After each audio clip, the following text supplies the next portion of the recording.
10, 9, 8, 7, 6, 5, 4, 3, 2, 1. Aquí les dejo un pequeño video para explicar algunos detalles sobre los videos que acabo de mandarles sobre el tema de YouTube. Ya se estarán preguntando, profesor, pero si estamos viendo historia de Rusia y ya vimos el Imperio Bizantino, ¿por qué nos manda cosas del Imperio Carolingio y del Imperio Islámico y como que ya van a ser demasiados imperios y demasiadas cosas? Pues la respuesta es muy sencilla. El objetivo del curso, tanto de historia de Rusia y como de historia universal, es ver en qué contexto y en qué momento han surgido los primeros rusos. Es por eso que les estoy mostrando todos aquellos imperios e influencias que había justo en el momento en el que estaban apareciendo los rusos y lo que eran los ducados alrededor de Kiev y Novgorod, sobre la cual se han establecido las primeras sociedades rusas. Y es por eso que aquí tenemos a el Imperio Carolingio y a el Imperio Islámico junto con el Imperio Bizantino, que ya vieron videos sobre la influencia que tuvieron estos en la conformación de la cultura rusa. Pero veamos, tomen en cuenta esto que es muy importante. Todo lo que les he mandado está ocurriendo al mismo tiempo. No es que el Imperio Carolingio está por un lado, el bizantino por el otro, los rusos por el otro y el islámico por el otro. No, todos están al mismo tiempo, en este caso en el siglo IX, entre el año 800 y 900 después de Cristo. Tienen que tomar en cuenta de que el Imperio Romano de Occidente cayó y se establecieron los primeros reinos alrededor del Imperio Carolingio, lo que luego sería el Imperio Carolingio. El Imperio Bizantino es el que toma el poder, el Imperio Romano de Oriente es el que toma el poder, toma mucha influencia, pero luego aparece justo el Imperio Islámico que le quita demasiado de la gran influencia que tenía en el pasado. Y es en ese momento de conflicto entre estos tres grandes imperios que se va a formar el Estado ruso. Como pueden ver, aquí están, digamos, los límites de lo que eran estos imperios. Y más o menos aquí en un círculo donde estarían ubicadas las primeras poblaciones rusas, porque la diferencia es que en esos momentos no existía Rusia. Había estos ducados de Novgorod, de Kiev, alrededor de ciudades, algunas poblaciones, muchos pequeños estados, y es por eso que cuando menciono a los rusos están aquí en un círculo y no con espacios delimitados. Eso, aquí los podemos ver con más detalle, lo que es el mapa. Algunos aspectos importantes.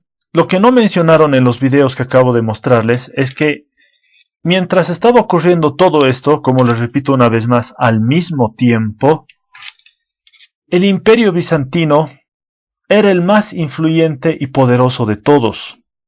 Y eso es una cosa muy importante que hay que tomar en cuenta porque no es por nada que los rusos deciden seguir al Imperio Bizantino como su gran ejemplo, no solo por la cercanía, miren la pequeña distancia que hay entre ambos, es prácticamente nada, este pequeño espacio que hay.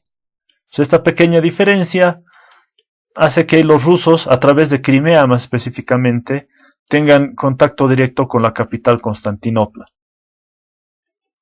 Pero y eso es algo importante, mientras el Imperio Bizantino estaba en su máximo auge, el Carolingio aparece como una gran influencia, pero tiene un gran problema. Al final del video han podido ver cómo el Imperio Carolingio se ha deshecho, y es que este imperio era extremadamente frágil.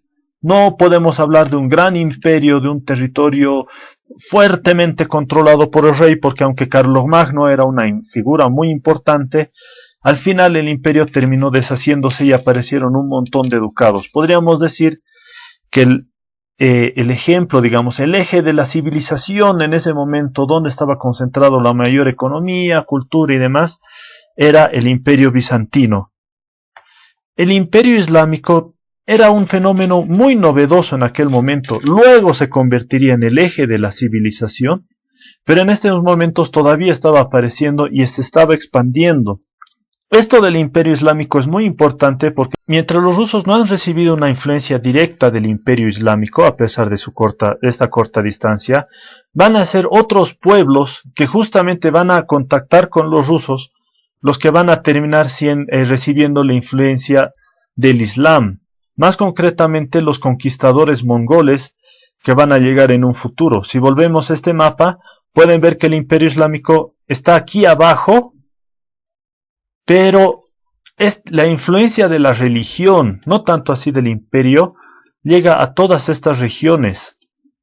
Estas regiones se vuelven musulmanas y luego con la llegada de los mongoles desde este lado terminan alcanzando hacia los rusos.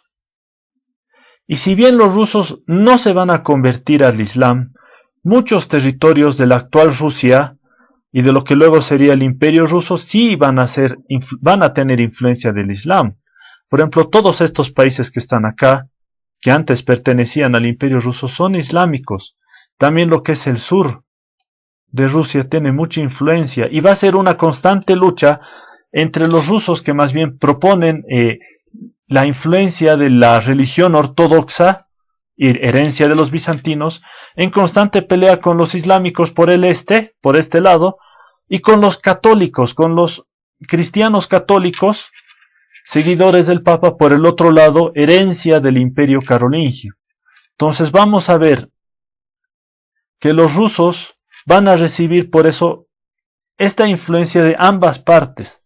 Su principal influencia, repito una vez más, es el bizantino, pero los carolingios, y sobre todo una vez que caiga el Imperio Carolingio y aparezcan varios reinos pequeños, van a entrarse cada vez más hacia territorio ruso y van a llegar a luchar contra los rusos en un intento de convertirlos a la religión cristiana católica. Por este lado igual, los musulmanes van a intentar entrar con las tribus mongolas y van a ser resistidos por los rusos. Entonces, esa es la importancia de que veamos al Imperio Carolingio y al Imperio Islámico en esos dos videos que acabo de pasarles. Siempre, como les digo, viendo la influencia que han tenido todas estas poblaciones, todos estos imperios, en relación a la formación de los rusos. Y sin más que decir, salvo esta pequeña aclaración, yo me despido. Vamos a estar viendo más videos en el futuro, vamos a estar viendo más historias. Todavía, ya con todo esto, digamos, de fondo, podemos ver los orígenes míticos de lo que ha sido la creación de Rusia, la aparición de las grandes ciudades míticas de Novgorod y Kiev, y las figuras de Rurik, Oleg y Olga, muchas otras más. Así que hasta la próxima semana, queridos alumnos, y espero que pasen bien la cuarentena.